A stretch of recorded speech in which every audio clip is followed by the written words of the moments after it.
Bom dia a todos. O amor a respeito do qual acabamos de cantar é um amor incompreensível para muitos, é a causa da discórdia para tantos outros e uma questão insolúvel para tantos outros ainda, quando se deparando com a verdade do amor de Deus, olhando para a realidade à sua volta, simplesmente encontram desgraça, simplesmente encontram adversidades, problemas, privações, dificuldades que, em geral, todos os seres humanos absolutamente passam. E isso acaba levando muitos desses ao questionamento do real interesse de Deus, acabam levando ao questionamento se de fato Deus existe, Ele é poderoso e Ele tem um plano soberano que, inclusive, será capaz de lidar com a ideia do mal. É o que alguns na teologia chamariam da teodiceia. Como pode um Deus bondoso, um Deus amoroso permitir o mal? Como pode Deus interagir com o mal e fazer com que ele cumpra os seus propósitos? E é interessante que no evangelicalismo contemporâneo que nós vivenciamos, essa ideia da privação, da dificuldade, do problema, ela simplesmente não faz parte da realidade do cristão. É como se ele não aceitasse da parte de Deus o passar por problemas ou dificuldades. E tem a história de um homem na Bíblia que eu gosto muito e tenho frequentemente me voltado a ele. É a história do rei Ezequias. E você pode abrir sua Bíblia lá em 2 Crônicas, capítulo 32. A história de um homem que me ensina que, embora fiel, embora fazendo todas as coisas com uma extrema devoção a Deus, ainda assim passou por muitas dificuldades e nem por isso questionou o amor de Deus, questionou o interesse de Deus por ele. E talvez essa mensagem, esse estudo, encontre alguns de vocês exatamente nesse ponto. Talvez lutas no contexto da família, pais divorciados ou se divorciando, privações financeiras do emprego dos pais ou dos mantenedores, muitos questionamentos com respeito ao futuro, aquilo que envolverá a sua vida pós-SBPV, aqueles maridos que estão aqui ou esposas com a esposa grávida, todo aquele temor, toda aquela pressão com respeito ao nascimento da criança, se nascerá perfeito ou perfeita, a educação dessas crianças no mundo selvagem. Então preste atenção que talvez as dificuldades pelas quais passemos sejam significativamente diferentes das que Ezequias passou, mas há talvez um elemento que nos una a ele. E abra sua Bíblia lá, então, em 2 Crônicas, segundo livro de Crônicas, capítulo 32. Quero ler do versículo 1 ao versículo 8. Depois destas coisas e desta fidelidade, veio Senaqueribe, rei da Síria, entrou em Judá, acampou-se contra as cidades fortificadas e intentou apoderar-se delas. Vendo, pois, Ezequias que Senaqueribe vinha e que estava resolvido a pelejar contra Jerusalém, resolveu, de acordo com os seus príncipes e os seus homens valentes, tapar as fontes das águas que havia fora da cidade, e eles o ajudaram. Assim muito povo se ajuntou e taparam todas as fontes, como também o ribeiro que corria pelo meio da terra, pois diziam: por que viriam os reis da Síria e achariam tantas águas? Ele cobrou ânimo, restaurou todo o muro quebrado e sobre ele ergueu torres. Levantou também o outro muro por fora, fortificou a Milo, na cidade de Davi, e fez armas e escudos em abundância. Pôs oficiais de guerra sobre o povo, reuniu-os na praça da porta da cidade e lhes falou ao coração, dizendo: sede fortes e corajosos, não temais, nem vos assusteis por causa do rei da Síria, nem por causa de toda a multidão que está com ele, porque há conosco maior do que o que está com ele. Com ele está o braço de carne, mas conosco o Senhor, nosso Deus, para nos ajudar e para guerrear nossas guerras. O povo recobrou o ânimo com as palavras de Ezequias, rei de Judá. Se você voltar para o capítulo 29, você verá que a história de Ezequias ela é marcada por profundas possibilidades de insucesso, mas ao mesmo tempo profundas marcas da fidelidade a Deus. Do capítulo 29 até boa parte do capítulo 31, Ezequias ele simplesmente rompe com tudo aquilo que seria a tendência no reinado dele, que é simplesmente reproduzir toda a idolatria, todo o paganismo, tudo aquilo que de péssimo caracterizou a vida do seu pai, chamado Acás, que no capítulo 28, a frase que designa o reinado de Acás é: fez aquilo que Deus reprova, pois não andou nos caminhos do Senhor. E quando nós chegamos no capítulo 29, nós vemos que a frase que designa o reinado de Ezequias é que ele fez aquilo que era reto aos olhos do Senhor.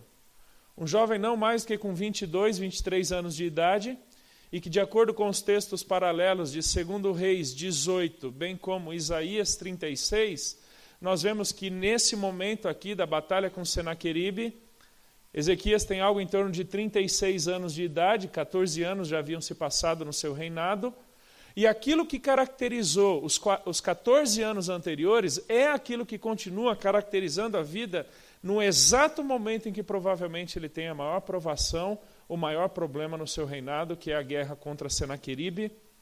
Pela oração dele, em 2 Reis 19, ele transparece que Ezequias nunca tinha perdido uma batalha, pelo contrário, todos os reis contra os quais Senaqueribe lutou, se dobraram diante de Ezequias, e está agora ali Judá, tremendo de medo, amedrontado dentro em si, tendo que batalhar contra esse rei. O final do capítulo 31, ele é fantástico. Versículo 20 e 21. Depois que Ezequias, ele corta todos os postes ídolos, pondo abaixo a idolatria, reabre as portas do templo e reinstitui a adoração, bem como volta a celebrar a Páscoa. Esses dois versículos retratam assim a obra de Ezequias. Assim fez Ezequias em todo o Judá.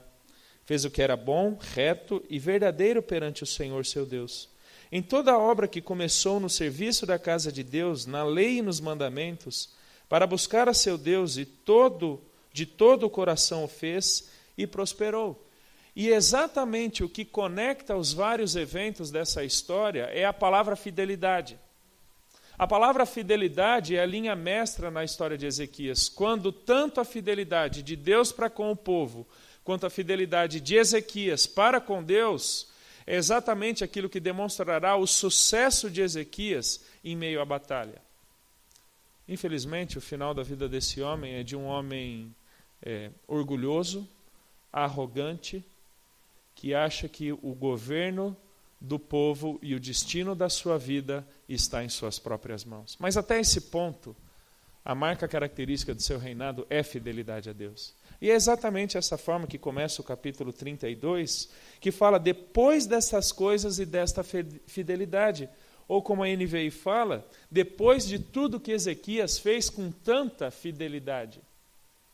E nessa mentalidade aqui que nós vivemos do Evangelho hoje, dessa dificuldade que temos em conceber a ideia de um Deus amoroso, mas que nos permite passar por problemas, Ezequias me ensina muito que não é a minha fidelidade que me privará de problemas.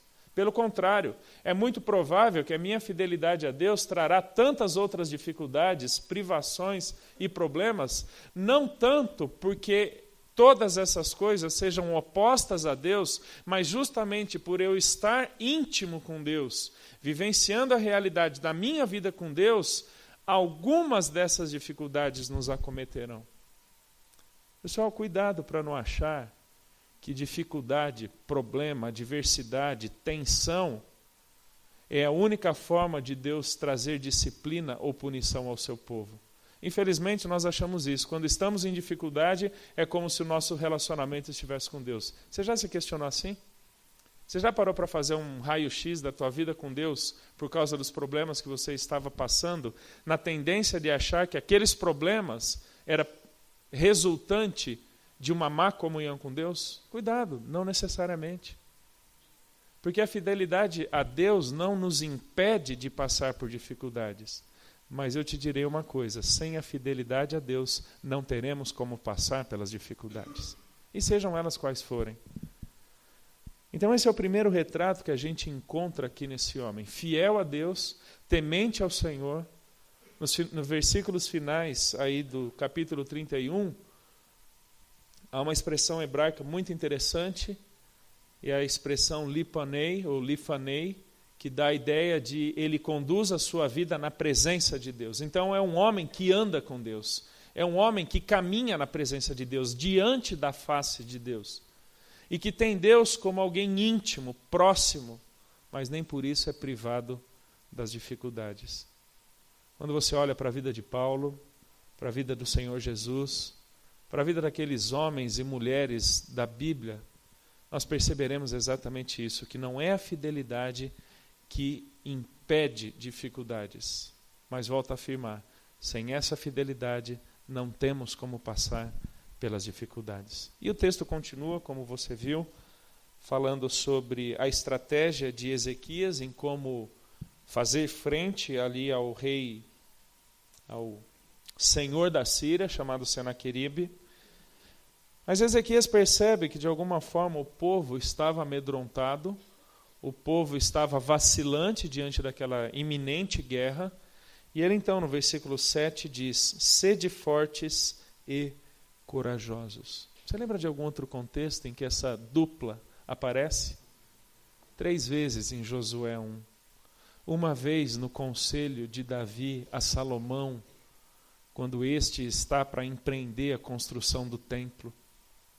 Porque são situações em que, diante da magnitude de uma adversidade, ou de um problema, ou da iminência de uma possível desgraça ou ruína, perceba a necessidade do fortalecimento e do encorajamento. Essa ideia do sede fortes, ela dá a ideia de sede resolutos, sede robustos, firmes, como que algo que te enraiza onde você está, minimizando os impactos do problema sobre você.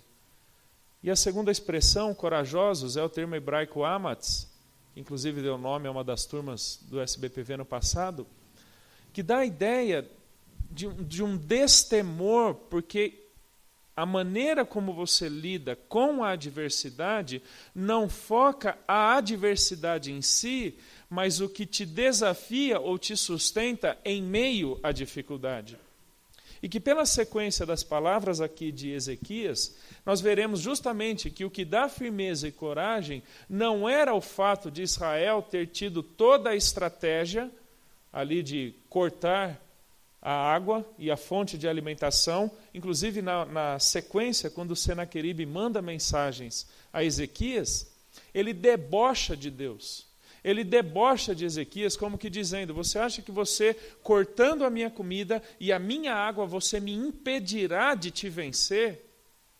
Você acha que quando você derrubou todos os altares, deixando um único só, diante do qual todo o povo se prostraria, você acha que esse teu Deus te salvará? Então é um deboche, é um escárnio escrachado nessa mensagem de Senaqueribe. E Ezequias entende exatamente que aquilo que motivaria ou sustentaria o povo em meio à adversidade não era a estratégia em si, mas aquilo que o povo contaria da parte de Deus. Sede fortes e corajosos, não temais. Esse temer aí é o mesmo verbo, a mesma palavra, yarê, que dá a ideia do tremer de medo, estar apavorado com alguma coisa. Porque aquilo simplesmente te deixa estarrecido. Não temais. Nem vos assusteis por causa do rei da Síria, nem por causa de toda a multidão que está com ele. Fique imaginando você no lugar do povo, escutando esse cenário. E o povo fica sabendo na sequência que Senaqueribe manda mensagem. E debocha do povo, debocha de Ezequias e debocha de Deus. E é interessante que Ezequias reafirma a grande multidão que estava com ele, Senaqueribe. Porque com ele está um poder, olha o versículo 8, com ele está apenas o braço de carne, ou como a NVI diz, simplesmente um poder humano. Mas conosco está um poder maior. Cuidado para não olhar para essa expressão naquela mentalidade da guerra de poderes, estilo yin e yang, Lembra lá daquele círculo com os dois peixinhos, que se parece com um peixinho, né? Um escuro e um branco, como se houvesse uma equivalência de forças, uma luta de poderes em que, pelo equilíbrio dessas lutas, então é mantida a harmonia no universo, que é muito retratado de uma forma fantástica em termos filosóficos naquele desenho Megamente, em que o gênio do mal diz o seguinte: o que seria o bem sem o mal? Aqui não é uma luta de poderes. Aqui não é para dizer que o poder de Deus é maior do que o humano. Aqui a ênfase de Ezequias está exatamente nesse ponto, é que diante do poder de Deus, todo o restante não passa de um poder limitado, finito, que é incapaz de lidar com a supremacia de Deus sobre todos os poderes humanos. E aqui, pessoal, eu vejo que para nós traz a seguinte reflexão. A nossa tendência é justamente olhar a realidade pela qual passamos simplesmente do ponto de vista humano, como se estivéssemos lidando estritamente com coisas humanas, em que a dificuldade física pela qual eu passo é simplesmente uma questão de ter um tratamento médico ou um acompanhamento lá, administração de um remédio, e aquilo então passará. Ou que a minha dificuldade financeira é simplesmente ver o dinheiro cair na minha conta e pagar a minha mensalidade, ou o conserto do carro, ou a escola dos filhos, e então eu não mais terei aquele problema.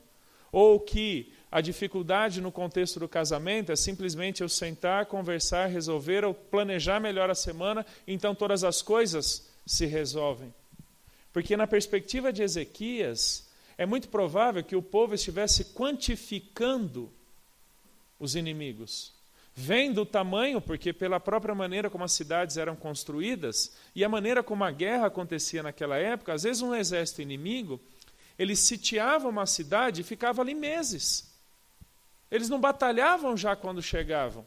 Eles ficavam em volta da cidade, monitorando a rotina, cortando a água, impedindo a entrada e a saída da cidade, para que o povo se enfraquecesse, e então, depois de um tempo, o inimigo atacava e destruía totalmente. Então Israel viu aquela situação de sítio, e provavelmente desfaleceu o coração, a expressão hebraica aí é derreteu o coração, é como que você perder as forças da sua motivação, porque Israel vê simplesmente o ponto de vista humano da batalha. E aqui é que entra Ezequias. Como que levantando a cabeça do judeu ali, dizendo: veja com quem nós contamos em meio a tudo isso. É um poder muito maior. É um poder superior, diante do qual nada nem ninguém pode fazer frente. E esse é o meu desafio final aqui para a gente. Passaremos sim por dificuldades, por problemas. Talvez hoje você tenha passado por dificuldades muito pequenas, a minha semelhança. Mas eu não tenho dúvidas de que o futuro nos reserva dificuldades. Ontem estava dando aula em Campinas, ali no CTL, e no exato momento que começamos a aula, o pai de um aluno infarta. Você vê a cara de pavor, a fisionomia de falta de consolo, de alegria na vida daquele homem. Morte em família, privação financeira, incertezas e por aí vai, problemas de saúde. Parece que isso é o normal da vida humana.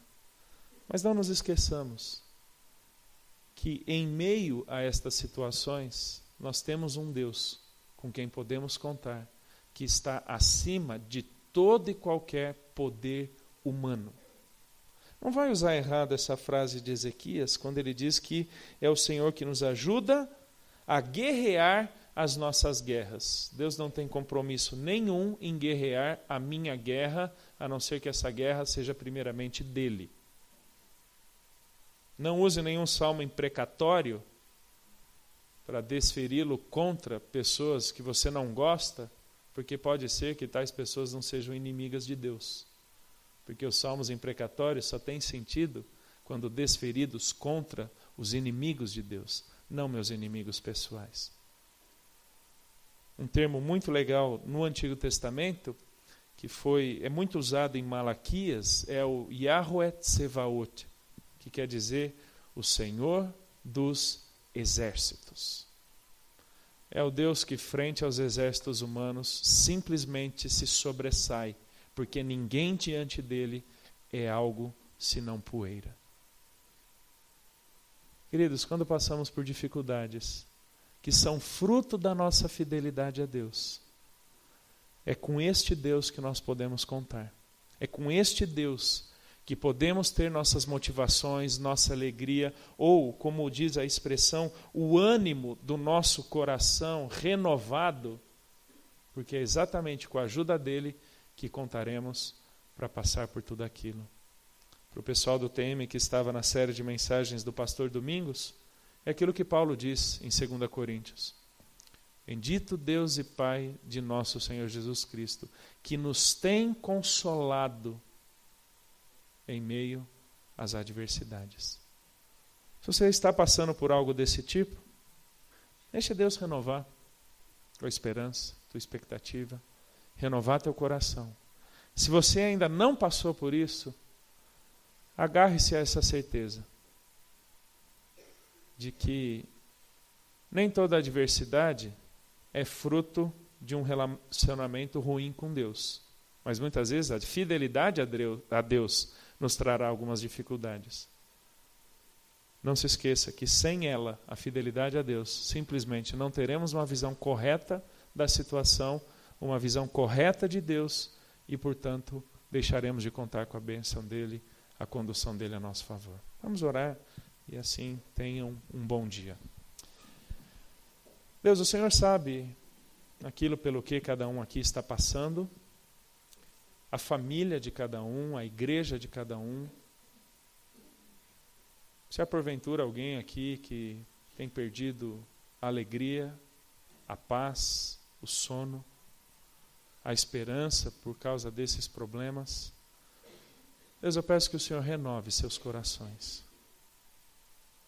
Eu peço que o Senhor recobre neles o ânimo, dando a perspectiva correta de como o Senhor pode lidar com cada uma dessas situações adversas. Deus, nos faça perceber e buscar a fidelidade ao Senhor como a característica que interligará os fatos e eventos da nossa história. Para que quando viermos a lidar com essas privações, seja justamente essa fidelidade ao Senhor que nos motive a dependência, a confiança, a submissão ao Senhor. Nos conduza e nos abençoe, nos dando também um bom dia, podendo chegar ao final dele, olhando para trás e vendo a maneira graciosa com que o Senhor nos ajudou, o Senhor nos sustentou. Pois é em nome de Cristo Jesus que oramos.